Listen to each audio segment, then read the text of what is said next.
une chose assez simple et assez claire, l'immigration sert d'abord à faire baisser le coût nominal du travail.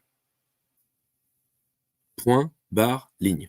Alors vous avez énormément de la sociologie, de la gauche, ce que Jean-Claude Michet appelle dans son brillant dernier essai, la gauche Netflix, toute cette gauche sociologique dit: «Oui, mais après ça finit par remonter». Oui, une fois que le mal est fait, comme disait, Léon Bloy: «Une fois qu'on a chié dans son froc, on peut pisser dedans».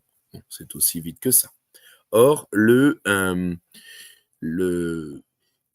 le problème, c'est que, vous voyez, il y a des choses assez ignobles dans cette manière de présenter. Les métayers en tension, pourquoi devrions-nous faire appel à l'immigration là où nous pouvons faire appel d'abord aux hausses de salaire? Parce que ce sont avant tout des métiers qui sont mal payés. 1. 2, ce sont des métiers qui peuvent, s'il n'y a vraiment pas de main-d'œuvre, qui peuvent subir pour certains d'entre eux une automatisation. Le Japon l'a bien fait, hein. Et ça, par exemple, le recours à l'immigration pour empêcher la modernisation de l'outil de production, c'est un trait caractéristique depuis les années 70 du capitalisme français. Caractéristique.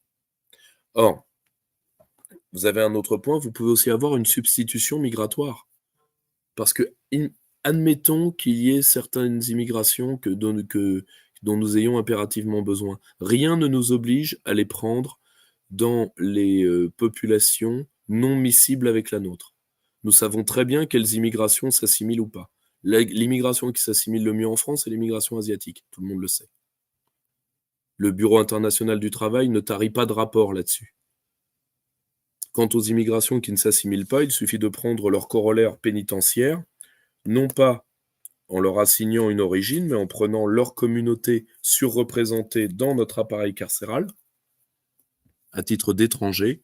Et là, ça vous donne quoi? Ça vous donne la règle des 9, donc 3 communautés maghrébines, algériens, marocains, tunisiens, dans cet ordre, 3 communautés subsahéliennes et 3 communautés européennes, donc enfin européennes géographiquement, qui remplissent nos prisons.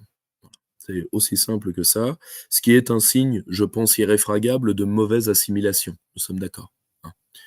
Or, si vous voulez, alors que, par exemple, des immigrations comme les immigrations asiatiques, vous en avez aujourd'hui beaucoup plus dans nos forces de l'ordre, donc, et même chez les matons, que vous n'en avez chez les prisonniers, ce qui prouve que ça marche. C'est pour ça que quand on dit le modèle assimilateur français ne marche plus, il marche plus pour qui? Vous voyez? Parce qu'il y en a pour qui ça marche encore, parce qu'ils se donnent la peine aussi d'eux. Bon. Donc, Alors on peut justement, faire Pierre-Yves, tu parlais tout à l'heure, juste un point, je termine sur un point. mmh mh. Il faut juste on peut faire aussi cette substitution migratoire, mais surtout, il y a une chose que je trouve détestable dans cette présentation, c'est d'absoudre l'immigré clandestin parce que le MEDEF l'a demandé et qu'une certaine droite, dont les mots vexants, malaisants, blessants, heu, méprisants à l'égard des masses immigrées, que moi je respecte en tant qu'individu, on ne tarit pas d'attaques personnelles sur eux, sur leur mode de vie, mais aussitôt par la magie, disons, par la magie,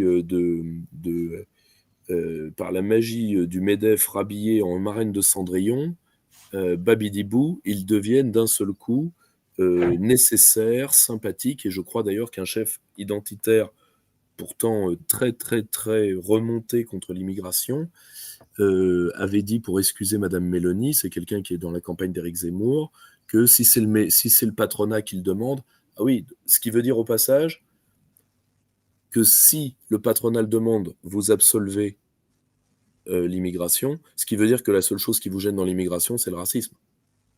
C'est tout. Le vrai problème est là. Moi, c'est pas le racisme qui fait m'opposer à l'immigration. C'est que moi, je suis déjà contre l'immigration des riches. Parce qu'on ne fait pas, si on fait venir des encadrants, on fait venir leur clientèle pauvre. Vous faites venir un médecin béninois, vous allez faire venir ses patients. Ces pays ont besoin d'encadrants. Et un pays qui n'est pas capable de former lui-même ses médecins, lui-même ses infirmières, lui-même son personnel agricole, par exemple, est un pays qui va crever.